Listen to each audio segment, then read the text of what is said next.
Hello students and welcome to civil education hub official YouTube channel.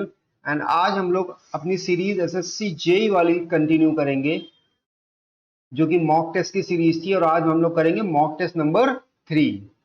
And before starting anything, मैं आपको बता देना चाहता हूँ, यही सेम पैटर्न पे रहेगी जो पिछले पैटर्न्स पे थी। 15 से 16 क्वेश्चंस होंगे और उसके रिगार्डिंग जो भी चीजें उसके आसपास बैठती हैं और उससे रिगार्डिंग एसएससी जी में खासकर जो भी क्वेश्चंस बनते हैं या कॉन्सेप्ट जो भी होते हैं, वो हम लोग यहाँ पे डिस्कस करेंगे आज।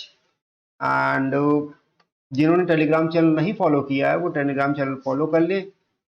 इस मॉक टेस्ट की पीडीएफ, इससे पुराने वाले जितने भी टेस्ट हैं 1 2 3 जितने भी टेस्ट हैं उनकी पीडीएफ और क्लास की टाइमिंग्स आपको यहीं पे अपडेटेड होंगी। सो आप इसको जरूर फॉलो कर ले।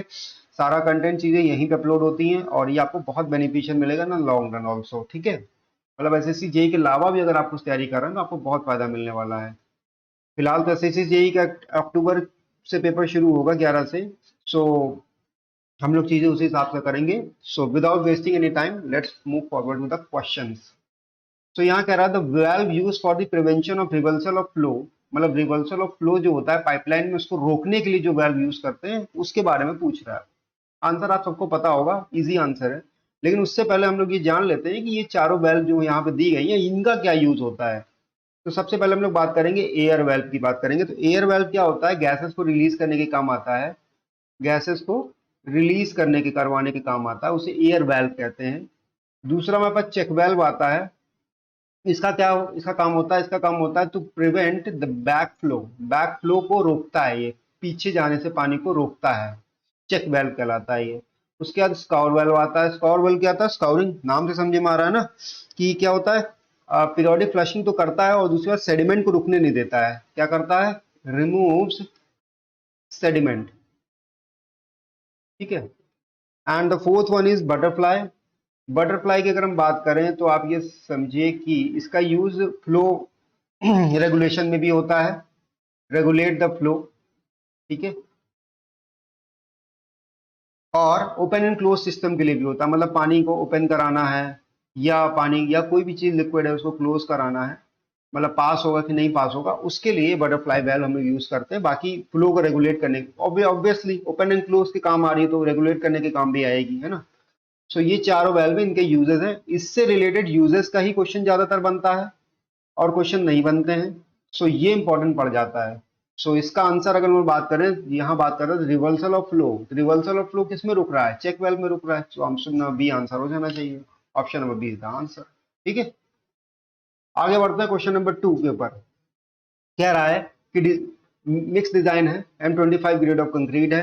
The assume standard deviation for the estimation of the target mean strength. Target mean strength निकालनी है, आपको निकालनी है, मतलब अज्यूम करा है of the concrete mix as recommended by IS 456/2000 in newton per m. मतलब आपको निकालना क्या है, मुद्दे की बात, क्या टारगेट मीन स्ट्रेंथ निकालना है? नहीं, आपको देखिए क्या निकालना है। वो कह रहा है अज्यूम स्टैंडर्ड डेविएशन जो होता है वो हमें बताना है कि M25 ग्रेड ऑफ कंक्रीट के लिए क्या होगा, जिससे जिसकी मदद से हम लोग क्या निकालते हैं, टारगेट मीन स्ट्रेंथ निकालते हैं। सो अभी हम लोग टारगेट मीन स्ट्रेंथ की बात नहीं करते, हम लोग से बात करते हैं स्टैंडर्ड डेविएशन की। तो स्टैंडर्ड डेविएशन में आप ये जानिए कि M10 से लेकर M15 तक जो स्टैंडर्ड डेविएशन की वैल्यू होती है वो होती है 3.5 आपकी। वहीं M20 से 25 तक की वैल्यू हो जाती है 4। और वहीं अगर बात करें आप M30 से ज्यादा, ग्रेटर देन M30, मैं लिख दे रहा हूँ, M30 से ज्यादा अगर ये होगी, ये M30 से M50 मान लीजिए, आप ऐसा मान लीजिए क्योंकि 50 ग्रेड है और इसकी वैल्यू हो जाएगी 5 आपकी। 3.4 तीन वैल्यूज आपको याद रखनी है, 3.5, 4 एंड 5। M10 से M15 3.5, 20 से 25 4 और 30 से 50 के बीच में 5, ये वैल्यूज हैं। अब M25 के लिए आपसे पूछ रहा है, आप देख लीजिए M20 से 25 क्या वैल्यू है, 4 है। तो ऑप्शन नंबर 4 डी सही हो जाएगा। Option number D is the right answer. Moving forward to the next question, आगे बढ़ते हैं हम लोग। So which of the following actions is not permanent adjustment in case of transit through the light. देखिए मैंने आपको परमानेंट एडजस्टमेंट और temporary adjustments पिछले लेक्चर में भी समझाए हैं, लेकिन यहाँ पे कह रहा है ट्रांजिट थ्रू द लाइट। लेकिन आप ये बात जानिए कि लमसम, मतलब एग्जैक्टली नहीं लेकिन हाँ, मोस्ट ऑफ द केसेस में एडजस्टमेंट जो टेम्परेरी रहते हैं वो सेम ही रहते हैं भाई। टेम्परेरी, अब मैं आपको बताता हूँ क्या है आपके टेम्परेरी एडजस्टमेंट। टेम्परेरी एडजस्टमेंट की बात करेंगे तो क्या क्या आएगा, देखिए एक तो इंस्ट्रूमेंट के सेटिंग अप होगा कि आपने इंस्ट्रूमेंट को सेटअप कर दिया। दूसरा आपका क्या होगा, सेंटरिंग होगा, भाई आपने सेटअप कर दिया, सेंटरिंग भी तो करनी है। तीसरा आपका क्या होगा, उसका लेवलिंग करते हैं, लेवलिंग हो जाएगी, बहुत अच्छी बात है। और क्या हो सकता है, उसका क्या करते हैं, फोकसिंग भी तो करते हैं, लेंसेज की फोकस करते हैं आईपीस ऑब्जेक्टिव को, तो वो हो गया। तो ये आपके टेम्परेरी में आ गए। अब परमानेंट की बात कर लें, परमानेंट में आपके क्या क्या आते हैं, है ना, ये इंपॉर्टेंट है। अब इसमें जितने भी एडजस्टमेंट्स हैं, एडजस्टमेंट सारे आते हैं, क्योंकि आपको थोड़ेलाइट या फिर अपने ट्रांजिट थोड़ेलाइट में एडजस्टमेंट करने पड़ते हैं। क्या आता है, पहला एडजस्टमेंट ऑफ प्लेट लेवल हो जाएगा, प्लेट लेवल का एडजस्टमेंट करते हैं, ठीक है, बहुत अच्छी बात है। उसका क्या करते हैं, लाइन ऑफ साइट का एडजस्टमेंट करते हैं, और क्या करते हैं, हॉरिजॉन्टल एक्सिस का भी हम लोग करते हैं एडजस्टमेंट यहाँ पे। और क्या करते हैं, एल्टीट्यूड लेवल, तो एल्टीट्यूड लेवल का भी करते हैं एडजस्टमेंट, ठीक है। और क्या करते हैं, लास्ट में कॉलिमेशन आता है। तो ये तो आपको याद रहेगा, बाकी चीजें आपको याद करनी पड़ेंगी, plate level, line of site, horizontal axis, altitude level. अब या तो आप टेम्परेरी वाले सारे याद कर लीजिए, और परमानेंट अपने आप आपको याद समझ में आ जाएंगे ऑप्शंस में से। या तो आप परमानेंट याद कर लीजिए, टेम्परेरी आपको समझ में आ जाएंगे ऑप्शंस में। दोनों में से एक चीज याद कर लीजिए बस। अब क्वेश्चन नंबर 3 की बात कर रहे हैं, विच of the following is not a permanent adjustment. Not कह रहा है मतलब टेम्परेरी होना चाहिए या परमानेंट नहीं होना चाहिए। तो भैया टेम्परेरी वाला ढूंढ लो, उसमें समझ में आ जाएगा। Axis of the telescope level adjusted parallel to the line of collimation. देखो लाइन ऑफ कॉलिमेशन की बात कर रही है, बिल्कुल नहीं, वो कॉलिमेशन किसमें था, परमानेंट में था हमारा। दूसरा कह रहा है axis of plate level adjusted perpendicular to the vertical axis.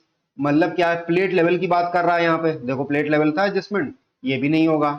अच्छा, bringing the vertical axis of the tutorial exactly over the station mark. अब ये देखिए स्टेशन मार्क के ऊपर लाने की बात कर रहा है, तो भाई ये क्या है, ये सेंटरिंग की तो कह रहा है कि आपका जो स्टेशन है उसके ऊपर आपने इंस्ट्रूमेंट को वर्टिकली सेट कर दिया, एक्सिस वर्टिकल आ गया। तो ऑप्शन नंबर सी हमारा राइट आंसर हो जाएगा। अब चेक कर लेते हैं, देखिए ऑप्शन नंबर सी हमारा राइट आंसर। आगे बढ़ते हैं क्वेश्चन नंबर 4 के ऊपर। वो कह रहा है what is approximate composition of silicon dioxide present in ordinary Portland cement. मतलब ओपीसी में आपसे पूछ रहा है कि भैया सिलिकॉन डाइऑक्साइड की कितनी परसेंटेज होती है। तो ओपीसी के आप सारे कॉन्स्टिट्यूएंट के बारे में जान लीजिए, है ना। सबसे पहले ओपीसी में आता है आपका लाइम, कितना होता है, 65% के अराउंड होता है। मतलब ये वैल्यू जो है मान के चलिए आपकी जाती है 55 60 से लेकर 65 67 तक, लेकिन आप एक एवरेज वैल्यू कंसिडर करेंगे तो वो 65 होगी। तो लाइम के बाद आता है आपका सिलिका डाइऑक्साइड, या सिलिका भी कहते हैं हम लोग उसे ना, सिलिका या SiO2 भी कहते हैं इसे, ठीक है, नाम सब एक, नाम में कुछ नहीं रखा है। लाइम को CaO भी कहते हैं ना, कैल्शियम। तो सिलिका आपका 25% के अराउंड होता है। उसके बाद एल्यूमिना आता है आपका, क्या आता है, एल्यूमिना आता है, ये कितना होता है 5%। उसके बाद क्या आता है, आयरन ऑक्साइड आता है, तो आयरन ऑक्साइड कितना है 4% के अराउंड है। उसके बाद क्या आता है आपका मैग्नीशियम ऑक्साइड आता है, कितना है 3% के अराउंड है। उसके बाद क्या आता है, SO2 आती है आपकी, कितनी है 2% के अराउंड है। उसके बाद क्या एल्कलीज आते हैं आपके,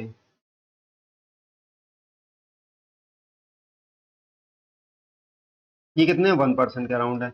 अब इसको याद करने का तरीका क्या है, देखिए 65 25 5 4 3 2 1, क्या है 65 25 5 4 3 2 1। लेकिन हाँ, lime silica alumina iron oxide magnesium oxide sulphur dioxide और एल्कलीज, ये सीक्वेंस याद रखिएगा, तभी इसका फायदा मिलेगा 65 25 5 4 3 2 1 का। ठीक है, इसको आप सिंपली याद कर सकते हैं, इसमें कोई इशू आपको नहीं आएगा। ठीक है, सो अब क्वेश्चन के ऊपर what is approximate composition of silicon dioxide present. OPC में बताना है हमको क्या है, तो ओपीसी में सिलिका की देख लीजिए कितनी है, 25% है। तो इसमें ऑप्शन में क्या मैच करेगा, बी मैच करना चाहिए। चेक कर लेते हैं एक बार, तो ऑप्शन नंबर बी मैच कर रहा है, बिल्कुल सही। ठीक है, आगे बढ़ते हैं। आगे बढ़ते हैं तो वो कह रहा है कि भैया कि which constituent in the cement is kept to be minimum to avoid the sulphate attack. अब देखिए इसमें क्वेश्चन घुमा के पूछा है, ये क्वेश्चन काफी अच्छा है। क्यों घुमा के पूछा है, देखिए अगर वो डायरेक्ट कह देता तो हम लोग निकाल लेते हैं, लेकिन उसने कहा है कि हमें सल्फेट अटैक को अवॉइड करना है। अगर सल्फेट अटैक को अवॉइड करना है तो हमें क्या चाहिए, स्ट्रेंथ, कितनी ज्यादा स्ट्रेंथ चाहिए। अब ज्यादा स्ट्रेंथ क्या देता है, इसके लिए पहले हम ये चारों को जान ले कि चारों चीजें क्या क्या देती हैं हमें। ठीक है, तो सबसे पहले हमारा आता है C2S, सॉरी C3S आता है। ये हमारा अर्ली स्ट्रेंथ प्रोवाइड करता है। क्या प्रोवाइड करता है, अर्ली स्ट्रेंथ। मैंने ये बात समझाई भी थी शायद पिछले क्लास में। उसके बाद C2S आता है, ये क्या प्रोवाइड करता है, ये प्रोवाइड करता है लेट स्ट्रेंथ। उसके बाद C3A आता है, ये क्या होता है, ये देता है भाई आपको फ्लैश सेट। उसका C4AF आता है। इसका कोई जनरल ऐसा कोई यूजेस नहीं बताया गया है, इससे रिलेटेड क्वेश्चन भी आपके नहीं बनते, तो इसको जानना आपके लिए इंपॉर्टेंट अभी फिलहाल नहीं है। अब इन तीनों को जानना जरूरी था, इनको जान लिया। अब आप ये जानिए, हाई स्ट्रेंथ चाहिए और धीमे धीमे स्ट्रेंथ गेन होनी चाहिए, तो उसके लिए हम क्या करेंगे आप ये समझिए। इसमें तो अर्ली स्ट्रेंथ हो रही, मतलब जैसे ही सीमेंट डालेंगे सेट होने लग शुरू हो जाएगा, धीमे धीमे धीमे धीमे अर्ली स्टेज में सेट हो जाएगा, तो ये तो बिल्कुल नहीं होगा। उसके बाद अगर C3A की बात करें, फ्लैश सेट, मतलब जैसे ही आपने डाला तुरंत सेट होना शुरू हो गई सीमेंट। अगर एक चीज समझिए, आपने ये कंक्रीट का कुछ बनाया है, ठीक है, और ये तुरंत ही सेट होना शुरू हो गया, तो क्या इसमें एक स्ट्रेंथ आ पाएगी जो क्यूरिंग व्यूरिंग करने से आती है स्ट्रेंथ? आप क्यूरिंग करते हैं, स्ट्रेंथ आती है ना उसकी वजह से। अगर वो क्यूरिंग ही नहीं हो पाई, उससे पहले ही वो सेट होने लगा, तो क्या मतलब उस चीज का? सो लेट स्ट्रेंथ जिसमें होगी वही इसके हाई स्ट्रेंथ प्रोवाइड कर पाएगा, वही सल्फेट अटैक वगैरह से हमको बचा पाएगा, और वही रिटेनिंग वॉल्स वगैरह में भी यूज होता है, मतलब हैवी स्ट्रक्चर्स में भी C2S ज्यादा कंटेंट होना चाहिए, सी ठीक है, सीमेंट के अंदर। तो इसका आंसर C2S हो जाना चाहिए, क्योंकि क्या कह रहा है कि हमें वो कंटेंट बताना है, वो कंपाउंड बताना है जिसमें मिनिमम है रखा जाए, अवॉइड करे सल्फेट अटैक, इनको मिनिमम रखा जाए। तो भाई देखो क्या है C2S से, अब देखो यहाँ पे क्वेश्चन फिर से उसने घुमाया, यहाँ पे कह रहा है मिनिमम क्या रखा जाए जिससे सल्फेट अटैक अवॉइड हो जाए हमारा। तो भाई ये देखिए, इसमें जो लेट स्ट्रेंथ है आपकी, ये दे रही है आपको हाई स्ट्रेंथ दे रही है, लेकिन ये तो मैक्सिमम होनी चाहिए ना, ज्यादा होगी तभी तो हाई स्ट्रेंथ मिलेगी। सबसे कम क्या होना चाहिए? तो सबसे कम आप ये देखिए, ये फ्लैश सेट वाला नहीं होगा, क्योंकि सबसे ज्यादा ज्यादा दिक्कत यही दे रहा है, ये सबसे जल्दी सीमेंट को सेट कर रहा है, तो सबसे कम क्वांटिटी इसकी होनी चाहिए, इसकी क्वांटिटी आपकी मीडियम मीडियम होनी चाहिए। तो ऑप्शन नंबर C3A वाला जो होगा वो हमारा सही हो जाएगा, देख लीजिए सी ऑप्शन सही होना चाहिए। हाँ, ऑप्शन नंबर सी सही है। अब थोड़ा और आगे बढ़ते हैं क्वेश्चन में। तो देखिए क्वेश्चन नंबर 6 कह रहा है आपसे, ये थोड़ा आपसे बात कर रहा है फील्ड कैपेसिटी और इन सब बारे में, आपको पता होगा ये इरिगेशन के बारे में आपसे बात कर रहा है, इरिगेशन चैप्टर मतलब टॉपिक सब्जेक्ट से आया है, सॉरी। सबसे पहले समझना जरूरी है कि फील्ड कैपेसिटी, परमानेंट पॉइंट, इन सबको कैसे कैलकुलेट करते हैं, उनके अवेलेबल मॉइस्चर वगैरह कैसे निकालते हैं। तो इसके लिए बहुत सिंपल चीज है, मैं आपको एक डायग्राम से समझाता हूँ, एक बार वो डायग्राम आपके दिमाग में छप गया तो सारा काम उसी से हो जाना आपका। ये देखिए, ये सिंपल एक डायग्राम है, देखिएगा, थोड़ा लाइनें कंफ्यूज करेंगी आपको, लेकिन कोई बात नहीं, मैं फिर से बना देता हूँ, ध्यान से देखिएगा डायग्राम को। आपने एक ये बना दिया एक्सेस, इसमें आपने सबसे ऊपर वाली एक लाइन बनाई, एक मिडिल लाइन बनाई और एक नीचे वाली लाइन बनाई। इसको आप कह देंगे फील्ड कैपेसिटी, इसको कह देंगे ऑप्टिमम मॉइस्चर कंटेंट, और इसको कह देंगे परमानेंट विल्टिंग पॉइंट। ये 3 पॉइंट हमारे हो गए। अब इसके यहाँ पे होता है टाइम और यहाँ पे होता है क्या, मॉइस्चर कंटेंट, ठीक, इतना आप समझ गए। अब आप ये समझिए कि ये जितना भी पानी, परमानेंट विल्टिंग पॉइंट, मैं आपको कलर चेंज कर दे रहा हूं बेटर अंडरस्टैंडिंग के लिए, हाँ, जितना भी पानी परमानेंट विल्टिंग पॉइंट और फील्ड कैपेसिटी के बीच में होगा, वो हमारा क्या कहेगा, वो कहलाएगा अवेलेबल वाटर, कहलाएगा ना। अब इस अवेलेबल पार्ट में से, ये जितना भी आपका अवेलेबल वाटर का जो पार्ट है, इसके में से अगर बात करेंगे, तो जितना भी OMC और फील्ड कैपेसिटी के बीच का है उसे कहेंगे रेडिली अवेलेबल मॉइस्चर, मतलब तुरंत अवेलेबल है ये मतलब लगा हुआ है, आप पानी मतलब पेड़ों को डालेंगे तुरंत आपको मॉइस्चर अब्सॉर्ब करना शुरू हो जाएगा। लेकिन वही OMC और PWP के बारे में बीच का जो मॉइस्चर होता है वो कहलाता है नॉन रेडिली अवेलेबल मॉइस्चर। इतना आपको समझ में आ गया। अब अगर ये समझिए कि फील्ड कैपेसिटी और PWP, इसके और इसके बीच में क्या है, अगर अवेलेबल वाटर है तो PWP के नीचे क्या होगा, नॉन अवेलेबल वाटर होगा, ऑब्वियसली, सीधी सी बात है। तो ये छोटा सा डायग्राम आप समझ के बहुत से क्वेश्चन कर सकते हैं। आप कैसे, एक चीज और बता दूं मैं, उसके बाद आप समझिएगा, ठीक है। एक इसमें पूछता है आपसे डेप्थ ऑफ रूट जोन, जिसे हम लोग DW से डिनोट भी करते हैं। इसका क्या फॉर्मूला होता है, सिंपल है, gamma D into D, gamma dry into D, D is depth upon gamma W into F C minus O M C. अब अगर मान लीजिए आपको एफ सी दिया है, PWP दिया है, अवेलेबल वाटर या एनरैम दिया है, और आपको उसकी मदद से OMC निकालना हो, तो आप आराम से निकाल सकते हैं इस डायग्राम की मदद से, ये इसका यूज है। अब बात करेंगे, एक और फॉर्मूला आता है इसमें, क्या आता है, फ्रीक्वेंसी ऑफ इरिगेशन। इससे रिलेटेड क्वेश्चन बन जाते हैं घुमा फिरा के, कभी डायरेक्ट फॉर्मूला पूछ लेगा, नहीं तो छोटे क्वेश्चन पूछेगा। देखिए SSC जेई है तो आपसे बहुत बड़े क्वेश्चन नहीं पूछेगा डायरेक्ट बड़े बड़े बना के कि भैया हाँ बताओ हमको पूरा, लेकिन छोटे क्वेश्चन पूछ सकता है। जैसे इसका फॉर्मूला क्या है, डेप्थ ऑफ वाटर जो आप यहां से निकालेंगे, और अपॉन कंजम्पटिव यूज, क्या है कंजम्पटिव यूज, इसकी यूनिट हो जाती है डे, ये भी पूछ लेता है यूनिट क्या होती है, यूनिट डे होती है इसकी, तो मीटर में हो जाएगी, मीटर सेंटीमीटर कुछ भी कह लीजिए, ठीक है। ये हमारा पूरा हो गया फॉर्मूला इन सिस्टम्स। अब इसका यूज करेंगे, देखते हैं। वो कह रहा है the saturation capacity, field capacity and the permanent building point of the soil are given.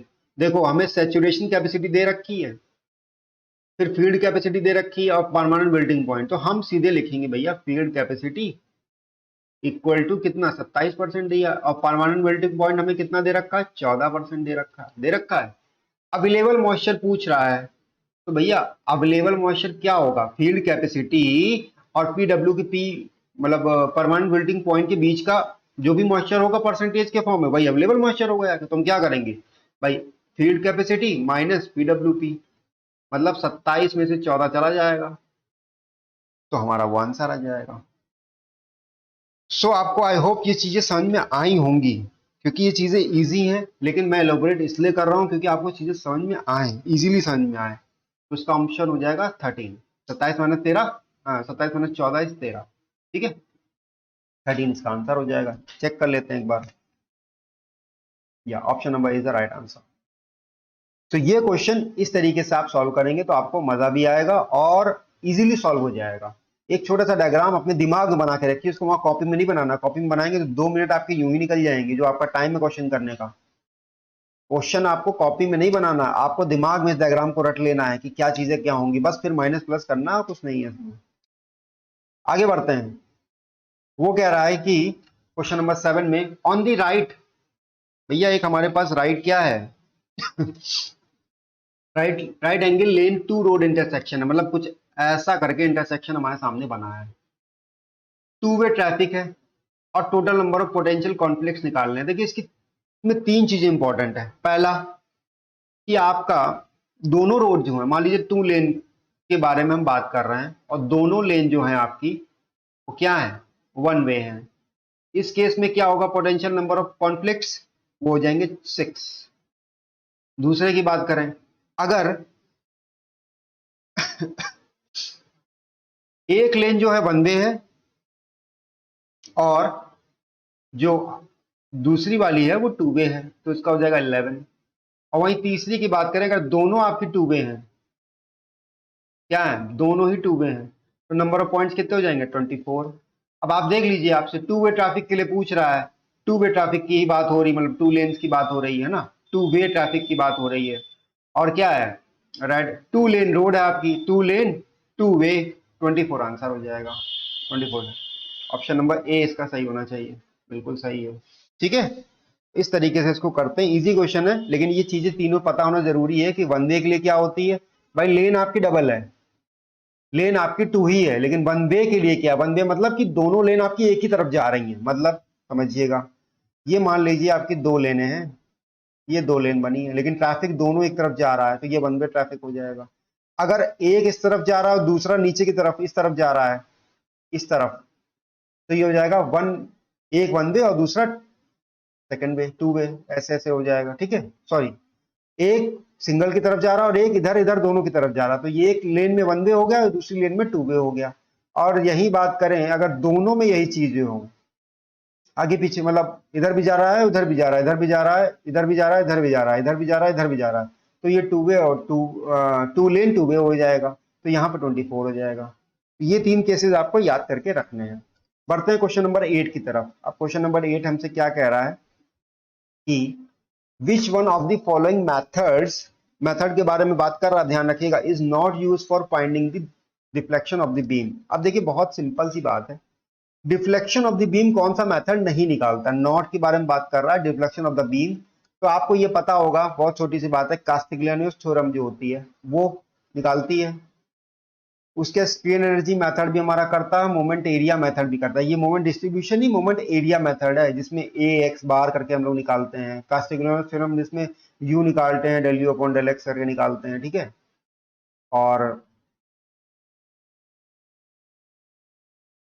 ठीक, उसके मोमेंट डिस्ट्रीब्यूशन मेथड ही हमारा एक ऐसा मेथड है जिसमें हम क्या निकालते हैं, डिफ्लेक्शन ऑफ द बीम नहीं निकालते हैं, ठीक है।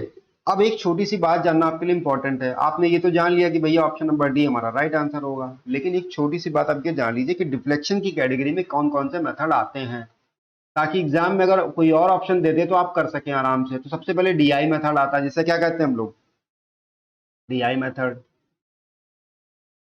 डबल इंटीग्रेशन मेथड कहते हैं, ठीक है। उसके बाद आ गया मोमेंट एरिया मेथड, मैंने आपको बता ही दिया है कि मोमेंट एरिया मेथड आ गया। दूसरी तीसरा क्या आता है, मैक्यूले मेथड भी आता है आपका, क्या आता है, मैक्यूले मेथड, ठीक है। चौथा आपका क्या है, कॉन्जुगेट बीम थ्योरम भी इसी में आती है, ये भी डिफ्लेक्शन निकालने के काम आती है, कॉन्जुगेट बीम थ्योरम। उसके बाद क्या है, स्ट्रेन एनर्जी मेथड भी आपका होता है, ये आपके ऑप्शंस में दिया हुआ है। उसके बाद क्या आता है, उसका कास्टिग्लियानोस थ्योरम, ये भी आपके ऑप्शन में दिया हुआ है, ठीक है। अब जो ये तो देखिए डिफ्लेक्शन के मेथड होगा, या फिर फ्लेक्सिबिलिटी मेथड भी नहीं कहते हैं, क्या कहते हैं, फ्लेक्सिबिलिटी मेथड। अच्छा, अब है क्या, इसके बाद अगर फ्लेक्सिबिलिटी मेथड ये तो स्टिफनेस मेथड भी तो कुछ होंगे, वो क्या है, तो देखिए सिंपल स्लोप डिफ्लेक्शन मेथड हो जाता है इसमें पहला। दूसरा आपका हो जाता है moment distribution method, MD MDM method है ना, एमडीएम जिसे हम लोग कहते हैं। और क्या हो सकता है आपका, और इंपॉर्टेंटली आपकी यही दो हैं, और नहीं है, आप दो ही हैं बस। स्टिफनेस मेथड में आपका मोमेंट डिस्ट्रीब्यूशन, और एक आपका और मेथड होता है column analogy method, column analogy method, शायद मेरे हिसाब से मैं रिमेंबर नहीं कर पा रहा हूँ, लेकिन हाँ स्टिफनेस में आता है, ठीक है। सो ऑप्शन नंबर डी आपका राइट आंसर हो जाएगा, अगर आप ऑप्शन नंबर डी, ठीक है। आगे बढ़ते हैं क्वेश्चन नंबर 9 की तरफ। वो कह रहा है कि डिटर्मिनेशन ऑफ शियर स्ट्रेंथ के बारे में बात कर रहा है, कि the determination of the shear strength of a soft saturated clay, ध्यान रखिएगा सॉफ्ट सैचुरेटेड क्ले के बारे में बात कर रहा है, deposit in the field, field के बारे में बात कर रहा है, इज डन बाय, कौन सा टेस्ट ऐसा है जो शियर स्ट्रेंथ कराता है, टेस्ट कराता है in soft saturated clay that is deposited in the field, मतलब फील्ड में ही है, फील्ड में ही टेस्ट करना है हमको। तो देखिए आप ये बात जानिए कि कौन कौन सा टेस्ट कौन कौन सी सॉइल के लिए एप्लीकेबल होता है। सबसे पहले हम लोग ये जान लेते हैं, अगर हम लोगों ने ये जान लिया तो आगे का काम हमारे लिए बहुत आसान हो जाएगा। सबसे पहली बात करते हैं डायरेक्ट शेयर की। जो आपका डायरेक्ट शेयर टेस्ट होता है ना, ये आपका किसके लिए होता है, ये आपका सैंड या फिर ग्रेवल के लिए होता है, याद रखिएगा। उसके बाद आपका क्या आता है, अनकन्फाइंड कंप्रेशन टेस्ट, ये किसके लिए होता है, ये आपका सिल्ट्स के लिए होता है और सैचुरेटेड क्लेस के लिए होता है, ध्यान रखिएगा।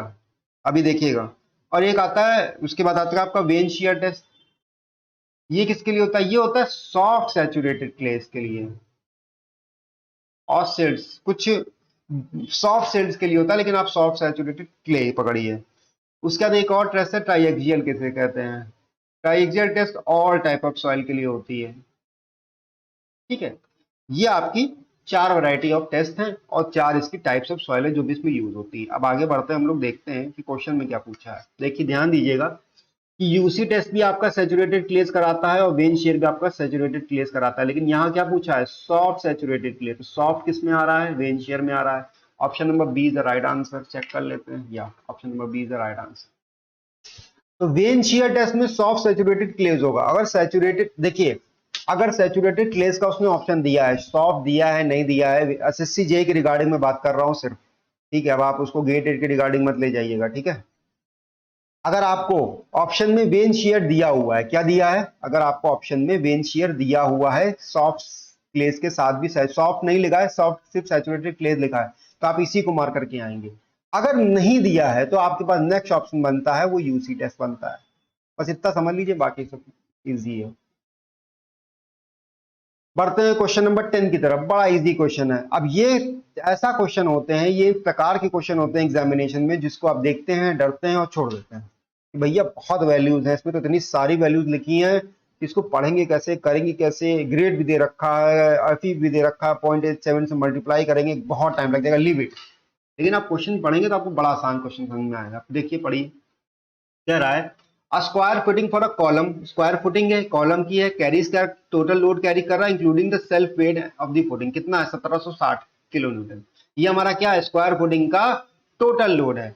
अच्छा, उससे कह रहा है safe bearing capacity of the soil कितनी है, 200 kilo newton per metre square, 200 kilo newton per metre square. ठीक है, दो चीज दी है।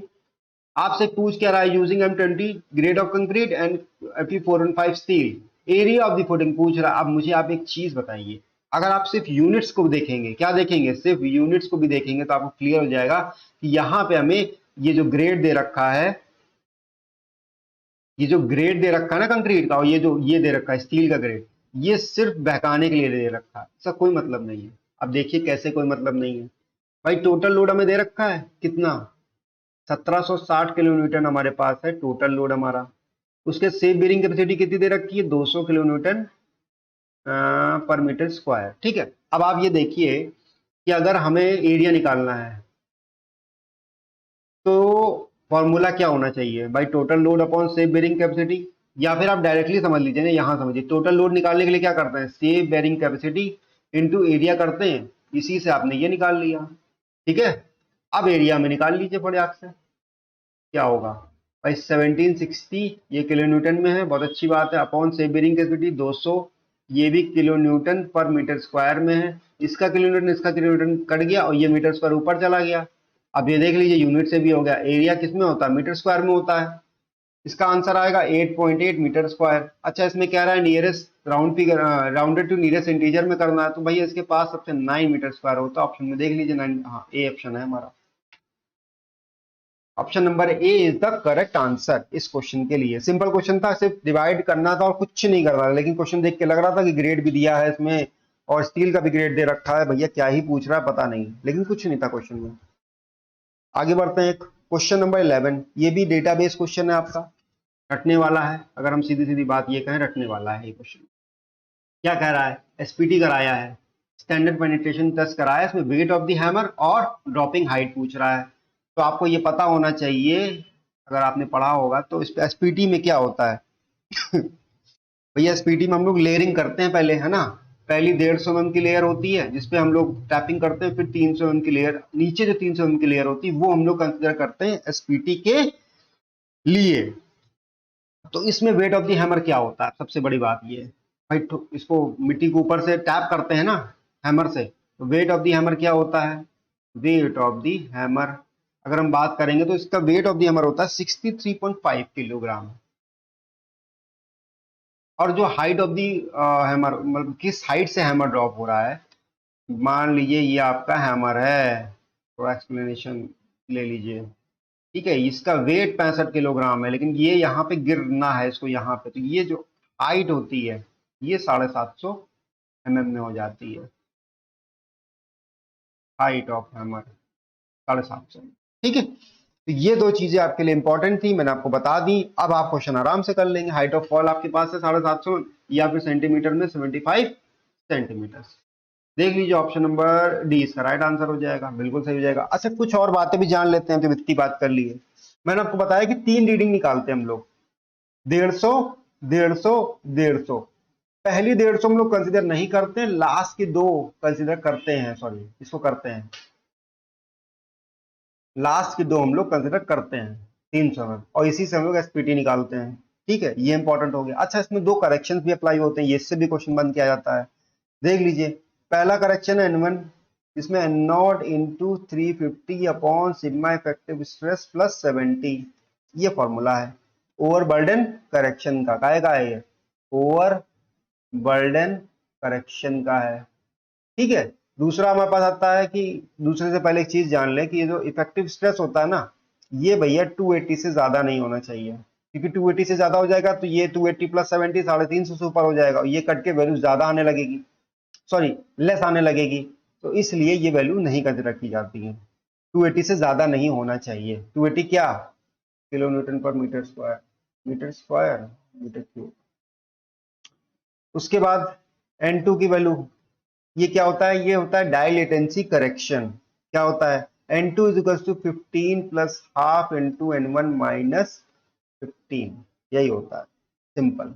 अच्छा, इसमें क्या, अगर N1 15 से कम है ना तो हम लोग टेस्ट को नहीं करते हैं, N1 अगर 15 से कम है तो ये वैल्यू कम आ जाएगी, नेगेटिव में आ जाएगी, तो टेस्ट नहीं हो पाएगा ऑब्वियसली। इसका नाम क्या है, इसे कहते हैं डाई लेटेंसी करेक्शन। ये करेक्शन हम लोग तभी लगाएंगे जब N1 की value greater than equal to 15 होगी। अगर 15 से कम है तो हम लोग ये ये करेक्शन नहीं अप्लाई करेंगे। इतनी सी बात थी, ये दो इंपॉर्टेंट चीजें थी जो जानना जरूरी थी। ऑप्शन नंबर डी इसका राइट आंसर। ठीक है, डी मार्क कर चुके हम लोग, आगे बढ़ते हैं। अब ये बात कह रहा है आपसे कि एक कैंटिलीवर बीम है आपके पास। कौन सी बीम है? कैंटिलीवर बीम है, जिसका स्पैन हमारे पास दिया है एल। ठीक है, स्पैन एल दिया है और लोड दिया है यूनिफॉर्मली। क्या दिया है? स्पैन एल दिया है। Pen change colour. हाँ, स्पैन एल दिया है, लोड डिस्ट्रीब्यूशन दिया है डब्ल्यू किलोमीटर पर unit length, and maximum deflection आपको निकालना है। ई दिया है, आई दिया है। सिंपल सी बात है, फॉर्मूला बेस्ड क्वेश्चन है, सीधे मेमोरी बेस्ड। आपको रट मतलब ये क्वेश्चन रटे वाला है, सीधी सीधी बात। आप में रटा होगा तो आप कर लेंगे, अगर आप इसको सॉल्व करने जाएंगे तो एसएससी जेई के लिए क्वेश्चन नहीं है ये। फिर ये गेट में आया हुआ क्वेश्चन है। एसएससी जेई के लिए अगर क्वेश्चन होगा तो आपको डायरेक्ट ये चीजें रटी होनी चाहिए। अब देख लेते हैं क्या चीज किसके लिए कैसे है। ठीक है ना, इंपॉर्टेंट है क्योंकि देखिए भाई, अगर आपकी कैंटिलीवर बीम है, ये मानते हैं आप, उस पे अगर ये लेंथ है मान लीजिएगा, उस पे अगर हम कोने पे लगाते हैं पी फोर्स, तो जो इसका बनता हमारा क्या, थीटा, वो हमारा बनता है P L square upon 2 EI, और वही डिफ्लेक्शन हमारा बनता है क्या, P L cube upon 3 EI। ये आपको पता होगा। अच्छा, यहीं अगर इसको हटा के हम क्या एक मोमेंट अप्लाई कर देते हैं, तो हमारा एंगल क्या बन जाता है, M L upon E I, और deflection M L square upon 2 EI। ठीक है, आगे बात करते हैं। अब एक और चीज आती है कि भाई अगर इसमें मान लो कि ये वाली लोडिंग लगी है, तो क्या करेंगे, ये भी एल है ये भी एल है, तो थीटा हो जाएगा एम एल सॉरी यहाँ एम नहीं है, यहाँ पे आपका ये डब्ल्यू किलोमीटर है ना, तो ये एम नहीं होगा, हटा देते हैं इसको। हाँ, ये आपका हो जाएगा W L cube upon 6 EI, और डिफ्लेक्शन आपका क्या हो जाएगा, डब्ल्यू एल की पावर 4 अपॉन 8 EI। ठीक है, 1 2 3 4 आपके होगा। एक और इंपॉर्टेंट है, देख लीजिए इसको भी अब, कि भैया आपकी बीम अब सिंपली सपोर्टेड है। कौन सी बीम है, सिंपली सपोर्टेड, और बीच में लगा हुआ है लोड, लेंथ एल है। थीटा क्या हो जाएगा, हो जाएगा P L square upon 16 EI, और डिफ्लेक्शन क्या हो जाएगा, P L cube upon 48 EI। एक और केस है, ये भी देख लीजिए, है ना, जब इतने पढ़ा दिए तो एक और केस देख लीजिए। इसमें क्या है, ये सिंपली सपोर्टेड बीम है और यूनिफॉर्मली डिस्ट्रीब्यूटेड लोड लगा है इसमें। इसमें थीटा हो जाएगा W L cube upon 24 EI, और डिफ्लेक्शन आपका हो जाएगा 5 WL की पावर 4 अपॉन 384 EI। ये फॉर्मूले आपको याद करने, इन्हीं में से घुमा फिरा के आपके क्वेश्चन पूछेगा। मोस्ट प्रोबेबली इससे बाहर नहीं पूछेगा। बाकी इसकी लिस्ट है 8 10 और, इसमें 5 6 और भी हैं, जिनको मैं आपको प्रोवाइड कर दूंगा पीडीएफ फॉर्म में। अगर आप बताएंगे मुझे, अगर आपको जरूरत है आप कमेंट करिए, आपको प्रोवाइड हो जाएगी पूरी लिस्ट इसकी, में कोई इशू नहीं है। ठीक है, सो क्वेश्चन की तरफ बढ़ते हैं। क्या कह रहा था वो, कि भैया स्पैन एल है, यूनिफॉर्मली डिस्ट्रीब्यूटेड लोड लगा हुआ है, और maximum deflection in the beam निकालना है। तो यूनिफॉर्मली डिस्ट्रीब्यूटेड लोड किस में लगा, ये देखिए यूडीएल, इसी में लगा है, कैंटिलीवर बीम में स्पैन एल है, तो क्या होगा, डिफ्लेक्शन पूछ रहा है, यही होगा डब्ल्यू एल की पावर 4 अपॉन 8 EI। देख लेते हैं, ऑप्शन नंबर ए हमारा राइट आंसर हो जाएगा, या ऑप्शन नंबर ए हमारा राइट आंसर हो गया है। आगे बढ़ते हैं क्वेश्चन नंबर 13 के ऊपर। अब ये आउटलेट्स के बारे में बात कर रहा है। ये क्वेश्चन भी आपका कहाँ का है, ये इरिगेशन का ही क्वेश्चन है आपका। ठीक है, आउटलेट्स के बारे में बात कर रहा है। सबसे पहले आपको जानना ये जरूरी है कि कौन कौन से आउटलेट होते हैं, इनका क्या क्या फंक्शन होता है। उससे पहले पेन का कलर चेंज करते हैं और लिखते हैं आराम से ना। देखिए, कैनाल आउटलेट क्या काम होता है इसका, कैनाल आउटलेट का काम क्या होता है। देखिए, वाटर कोर्स के हेड पे लगता है। कहां पे लगता है, हेड ऑफ वाटर कोर्स। किस लिए, ताकि इसको माइनर से कनेक्ट किया जा सके। कनेक्ट करें कहां से, माइनर, और किस पे कनेक्ट कर सकते हैं, डिस्ट्रीब्यूटरी चैनल पे भी कर सकते हैं। तो ये तो उसका फंक्शन हो गया कि आउटलेट का काम क्या होता है भाई, head of the water course पे लगता है। जगह पूछ लेता है वो आपसे कि भाई कैनल आउटलेट कहां लगाया जाता है, 4 ऑप्शन दे देगा। एक तो head of the water force पे लगता है, और उसके बाद इसको क्यों यूज क्या है इसका, कि ये head of the water course को कनेक्ट करता है किसके साथ, माइनर के साथ या डिस्ट्रीब्यूटरी चैनल के साथ, ये इसका यूज हो गया। अब बात करते हैं टाइप्स की। तो भाई पहली टाइप जो इसमें आती है वो आती है नॉन मॉड्यूलर आउटलेट। क्या आती है, नॉन मॉड्यूलर आउटलेट।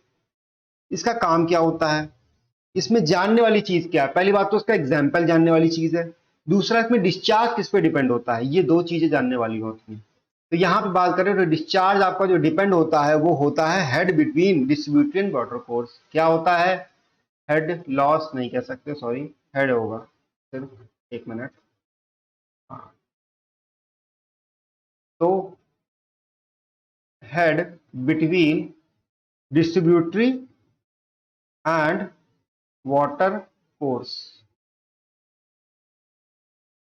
ठीक है, इनके बीच में होता है। अच्छा, और क्या हो सकता है दूसरा पार्ट, इसका एग्जाम्पल सबसे जानना जरूरी, क्या होगा इसका एग्जाम्पल, होगा ओपन स्लुइस। क्या होगा, ओपन स्लुइस।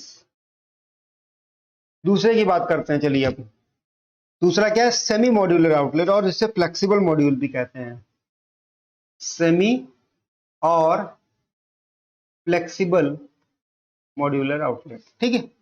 इसका क्या होता है, इसमें क्यू इंडिपेंडेंट होता है level of the water course, depend करता है किस पे, डिस्ट्रीब्यूटरी पे। तो क्यू इंडिपेंडेंट है किससे, वाटर कोर्स से, और डिपेंड कर रहा है किस पे, डिस्ट्रीब्यूटरी पे। इतनी सी बात आपको याद रखनी। इसका एग्जांपल क्या होगा, इसका एग्जांपल होगा पाइप आउटलेट। थर्ड की बात करेंगे, क्या होगा, आई तीसरा आपका होगा रिजिड मॉड्यूल, रिजिड और मॉड्यूलर आउटलेट भी इन्हें कहते हैं, इन्हें मॉड्यूलर आउटलेट्स भी कहते हैं। इनके दो दो नाम है, नाम घुमा घुमा के पूछ लेता है, कभी पूछ लेगा फ्लेक्सिबल बताओ, कभी कहेगा सेमी मॉड्यूलर बताओ। तो इसमें क्या है, क्यों भैया आपका क्या होता है, डिस्चार्ज आपका कांस्टेंट रहता है और फिक्स रहता है, कांस्टेंट और क्या रहता है, फिक्स रहता है, और इंडिपेंडेंट होता है किससे, वाटर कोर्स से भी इंडिपेंडेंट होगा और डिस्ट्रीब्यूटरी से भी होगा, मतलब वाटर कोर्स से भी होगा और डिस्ट्रीब्यूटरी से भी इंडिपेंडेंट होगा। इसका क्या है, वो आपका एग्जाम्पल, इसका एग्जाम्पल है गिब्स मॉड्यूल। बस ये तीन है, आपको याद करने हैं और आपका काम बन जाएगा, इससे बाहर आपसे क्वेश्चन नहीं पूछेगा वो। अब देख लेते हैं एक बार फिर से। भाई आपकी कैनाल आउटलेट का काम क्या होता है, head of the water course पे लगता है, कनेक्ट करता है किसको, माइनर और डिस्ट्रीब्यूटरी को, किससे, head of the water course से, ठीक है। उसके बाद नॉन मॉड्यूलर आउटलेट क्या होता है, ये भैया यहाँ पे डिस्चार्ज होता है ना, हेड बिटवीन, जो भी हेड है किसके बीच में, डिस्ट्रीब्यूटरी और वाटर कोर्स के बीच का जो भी हेड है उस पर डिपेंड करता है आपका डिस्चार्ज। और इसका एग्जाम्पल क्या होगा, ओपन स्लुइस इसका एग्जाम्पल हो जाएगा। वही हम लोग बात करते हैं अगर सेमी मॉड्यूलर आउटलेट और फ्लेक्सिबल मॉड्यूलर आउटलेट्स की, मतलब सेमी मॉड्यूलर और फ्लेक्सिबल आउटलेट की बात करेंगे तो यहाँ डिस्चार्ज इंडिपेंडेंट होता है, वाटर फोर्स के इंडिपेंडेंट होता है, और डिपेंड किस पे करता है, डिस्ट्रीब्यूटरी पे डिपेंड करता है। एग्जाम्पल इसका क्या होगा, पाइप आउटलेट। आगे बात करेंगे रिजिड मॉड्यूलर, रिजिड और मॉड्यूलर आउटलेट्स की। तो यहाँ पे भैया डिस्चार्ज हमारा कांस्टेंट हो जाता है और इंडिपेंडेंट होता है किसका, दोनों के इंडिपेंडेंट होता है, चाहे वो वाटर फोर्स हो चाहे वो डिस्ट्रीब्यूटरी हो। ऑप्शन इसका वो एग्जाम्पल आपका गिब्स मॉड्यूल है। अब देखते हैं क्वेश्चन में क्या पूछ रहा है, विच of the following is a semi modular canal outlet. Semi modular की बात कर रहा है तो सेमी मॉड्यूलर हमारी ये है, ऑप्शन नंबर 2। इसका एग्जांपल क्या है, पाइप आउटलेट, देख लो pipe outlet discharging, A option हो जाएगा इसका, ये देखिए ए ऑप्शन इसका आंसर। गिब्स हो नहीं सकता क्योंकि गिब्स क्या रिजिड है, खन्ना आउट समझ नहीं होगा, ठीक है, तो option number A is the right answer. अब बात करते हैं सर्वेइंग के क्वेश्चन की। लैटिट्यूड डिस्चार्ज से रिलेटेड सिंपल सा क्वेश्चन आपके सामने एक है, समझना इंपॉर्टेंट है इसलिए इसको डाला गया है। कह रहा है कि the latitude and departure of line A B and the bearing measured at A and is 40 metre and B 30 metre, ठीक है, ए पे 40 है और बी पे 30 है, और लेंथ ऑफ द लाइन निकालनी है ए बी की हमें। बहुत सिंपल सा क्वेश्चन, डायरेक्ट क्वेश्चन है, अगर ये बात कहें तो देख लेते हैं। एक डायग्राम आपको समझाने की थोड़ी कोशिश मैं करता हूं। ये आपके पास एक है एन ई एस डब्ल्यू, ठीक है, और हम ये मान लें कि जो आपकी लाइन है ये कुछ ऐसे करके है, ए और बी। सो अगर हम इसके हिसाब से देखें तो एक सेकंड, थोड़ा लाइन एक्सटेंड करनी पड़ेगी, थोड़ी लाइन एक्सटेंड किए दे रहे हैं यहाँ पे। यहाँ पे भी कर दे रहे हैं। अरे यार डायग्राम फिर से बना लेते हैं ना, बेटर रहेगा। ये लाइन हमारी है ए बी, ए और बी हमारी लाइन है, ये एन ई एस डब्ल्यू है। अब ध्यान से देखिएगा इसमें 30 और 40 है क्या क्या, ये इंपॉर्टेंट है। बस इससे अगर ये आपने कर लिया तो आपका हो जाएगा। वो कह रहा है कि ए बी से जो ए मेजर किया गया है वो 40 है हमारा, और ए बी से जो बी मेजर किया गया है वो हमारा क्या है, 30 है। तो देखिए ना, ये ए बी है, इससे अगर ए मेजर करेंगे, ए किस तरफ है, ए इस पे है ना, तो ये हमारी 40 हो जाएगी। और वहीं ए बी से अगर हम बी मेजर करेंगे, ए बी लाइन से बी इधर की तरफ, तो क्या हो जाएगा, ये 30 हो जाएगा। मानते हैं 30 मीटर, और ये 40 मीटर। अब ए बी की पूछ रहा है, क्या आपको नहीं लगता है कि अगर ये लाइन 30 है हमारी, ये वाली 30 मीटर है, तो ये भी 30 हो जाएगी? हो जाएगी। ठीक है, बना लेते हैं बाहर एक निकाल के। कुछ ऐसे ही लाइन बन रही है, ये इसको भूल जाइए। राइट, ये था 40 है आपका, ये 30 है। पाइथागोरस थ्योरम लगा देंगे तो क्या होगा, अंडर रूट लेंथ आपकी कितनी आ जाएगी, A B, length of A B कितनी आ जाएगी, 40 का स्क्वायर प्लस 30 का स्क्वायर। आंसर क्या आ जाएगा, 50 मीटर। देख लीजिए ऑप्शन क्या है इसमें, सी। सी हमारा आंसर होना चाहिए, बिल्कुल सही है। इसमें क्या इंपॉर्टेंट था, इसमें इंपॉर्टेंट ये था कि आपको पहचानना है कि कौन सी लैटिट्यूड की तरफ है और कौन सी हमारी डिपार्चर की तरफ है। आगे बढ़ते हैं क्वेश्चन नंबर 15 के ऊपर। तो भैया यहाँ वेलोसिटी पोटेंशियल के बारे में बात कर रहा है। वो कह रहा है if the velocity potential function exist कर रहा है किसी फ्लूइड में, पाई हमारा किसी फ्लूइड में एग्जिस्ट कर रहा है, then flow is said to be, flow क्या होगा। इसके लिए आपको ये जानना इंपॉर्टेंट है कि अगर आपका फाई एग्जिस्ट करता है तो फ्लो आपका क्या होता है, ये आपका इरोटेशनल हो जाता है। तो ये तो आपका आंसर मिल गया। अब इसमें एक चीज इंपॉर्टेंट जानने वाली है, फाई से रिलेशन में कभी कभी पूछ लेता है, फाई में जो आपका निगेटिव डेरिवेटिव बनता है यू के रिस्पेक्ट में, सॉरी गलत लिख दिया मैंने, यहाँ एक्स होगा नीचे, एक्स ये इक्वल टू यू हो जाएगा। वहीं अगर निगेटिव डेरिवेटिव अगर हम बात करें बी के रिस्पेक्ट में, तो ये क्या हो जाएगा, वाई बी। और अगर यही बात करें हम लोग किसके, जेड के रिस्पेक्ट में, तो ये क्या हो जाएगा, डब्ल्यू। ये बस चीजें आपको याद करनी जरूरी है, समझनी जरूरी है कि नेगेटिव डेरिवेटिव जो होता है सेम डायरेक्शन, मतलब ये अगर एक्स है तो यहाँ भी यू आएगा, ये अगर वाई है तो यहाँ भी वो भी रहेगा, ये अगर जेड है तो यहाँ डब्ल्यू रहेगा। वहीं अगर आप उसमें बात करें तो उसका उल्टा हो जाता है। आपका किसमें, साई में। ऑप्शन नंबर सी इसका करेक्ट ऑप्शन हो जाएगा। 15 का सी हमारा सही होना चाहिए, तो सही है, ऑप्शन नंबर सी हमारा करेक्ट हो गया। आगे बढ़ते हैं, ये लास्ट क्वेश्चन है आज का। और रेनॉल्ड्स नंबर पे क्वेश्चन आते हैं और बड़ा फंसाते हैं। फंसाते क्या है रेनॉल्ड्स नंबर, प्रॉब्लम ये है कि कभी पाइप का पूछ लेगा, कभी प्लेट का पूछ लेगा, पाइप का पूछ लेगा, कभी आपसे ओसीएफ का पूछ लेगा, मतलब ओपन चैनल का पूछ लेगा। तो आपको दोनों का पता होना चाहिए कि किस टाइम पे किसका क्या रेनॉल्ड नंबर होता है। तो सबसे पहले हम लोग बात करेंगे पाइप फ्लो की। किसकी बात करेंगे, पाइप फ्लो की बात करेंगे। पाइप फ्लो के केस में अगर आप देखें तो अगर रेनॉल्ड्स नंबर हमारा कितना होगा, लेस देन 2000 है, तो ये फ्लो हमारा लेमिनार है। अगर यही 2000 से 4000 के बीच में है तो ये हमारा ट्रांजिशन है। और यही ग्रेटर देन हमारा 4000 है तो ये हमारा टर्ब्यूलेंट है। ये पाइप के लिए हो गया। अब हम बात करेंगे ओपन चैनल के लिए। किसकी बात करेंगे, ओपन चैनल के लिए। तो यहाँ पे क्राइटेरिया थोड़ा डिफरेंट है। अगर रेनॉल्ड्स नंबर लेस देन 500 है, बल्कि लेस देन इक्वल टू 500 है, तो ये हो जाएगा लेमिनार के लिए। यही अगर रेनॉल्ड्स नंबर 500 और 1000 के लेस देन इक्वल है 1000, तो ये ट्रांजिशन फ्लो हो जाएगा। यहाँ लेमिनार भी हो सकता है, टर्बुलेंट भी हो सकता है। और वहीं रेनॉल्ड्स नंबर अगर ग्रेटर देन 1000 है यहाँ पे, ये हो जाएगा हमारा टर्बुलेंट। बस इतनी सी बात आपको जाननी थी, तो क्वेश्चन आपके एग्जाम में बनने लगेंगे। क्या है पाइप फ्लो में लेस देन 2000 लैमिनार, 2000 से 4000 ट्रांजिशन, 4000 ज्यादा टर्बुलेंट। ओपन चैनल में 500 से कम लैमिनार, 500 से लेकर ग्रेटर देन 500। अगर 501 दे दिया तो ये होगा, और 499 दे दिया तो ये, 501 हो गया तो ये होगा, 499 दे दिया तो ये होगा। तो लेस देन इक्वल टू 1000, तो ये हो जाएगा ट्रांजिशन हमारा स्टेट में, या आप यहाँ लैमिनार होगा या तो टर्बुलेंट होगा, वहीं अगर ग्रेटर देन होगा तो टर्बुलेंट। ऑप्शन चेक कर लेते हैं। For the occurrence of the laminar flow through the pipes, the value of Reynolds number shall be। Laminar flow pipe के through, occurrence of laminar flow, Reynolds number की value बतानी है कितनी होगी, shall be less than, pipe flow के लिए less than 2000। Option number B इसका right answer होना चाहिए। ऑप्शन नंबर बी देख लेते हैं, या option number B is the right answer. So I hope आपको अच्छा लगा होगा, मजा आई होगी, कुछ नई चीजें सीखने को मिली होंगी, और कुछ चीजें अप्लाई करना सीख गए होंगे, क्वेश्चन बनाना सीख गए होंगे।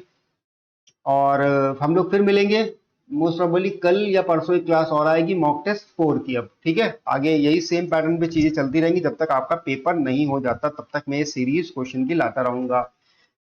आपको ये कम्युनिटी पोस्ट भी यही क्वेश्चन आपको मिल जाएंगे सेम, कुछ हाथ चेंजेस करके। जो इंपॉर्टेंट क्वेश्चन है वो कम्युनिटी पोस्ट पे भी मिल जाएंगे। दूसरा, आप लोग टेलीग्राम चैनल जरूर फॉलो कर लें। टेलीग्राम आप लोग नहीं फॉलो करेंगे अगर, तो प्रॉब्लम इसमें आप ही को होगी, क्योंकि पीडीएफ जो है इसकी वो आपको वहीं मिलेंगी, जिसमें आपको क्वेश्चन के साथ आंसर भी दिया होगा। तो जिनको क्वेश्चन आंसर डायरेक्टली देखना हो वो पीडीएफ को देख सकते हैं। ऐसे बहुत से बच्चे होंगे जिन्होंने पढ़ाई बिल्कुल टॉप लेवल की कर रखी होगी, अब उनको लग रहा है कि just we want to just brush up, क्या करना है, हमें ब्रश अप करना है, तो उनके लिए पीडीएफ है। जिनको थोड़ा बहुत भी डाउट है उनके लिए वीडियो है। और सही बात, जो ब्रशअप करना चाहते हैं वो मेरे मानने तो वीडियो ही देखें, फायदा वहीं से मिलेगा, क्योंकि आप एक चीज नहीं सीख रहे हैं, यू आर लर्निंग। एक क्वेश्चन में आप कम से कम 10 चीजें सीख रहे हैं, और वो 10 चीजों से अलग अलग अलग अलग 10 क्वेश्चन बनते हैं। अब आप ये सोच लीजिए कि आपको क्या करना है, कैसे करना है, बिकॉज पेपर तो आपको निकालना है, और एग्जामिनेशन तभी निकलेगा जब आपका सीरियसनेस लेवल कितना होगा। जितनी बड़ी मैंने ये 2 डंडियां 3 डंडियां बनाई है ना, इससे 10 गुना ज्यादा आपका सीरियसनेस लेवल होगा, तब आपको पेपर निकलेगा। So will meet at tomorrow, कल मिलेंगे या परसों मिलेंगे दोबारा फिर से। Till then thank you, good bye and take care of yourself. अपना ख्याल रखिएगा, बिकॉज एग्जामिनेशन टाइम आने वाला है and you should not get sick. Thank you.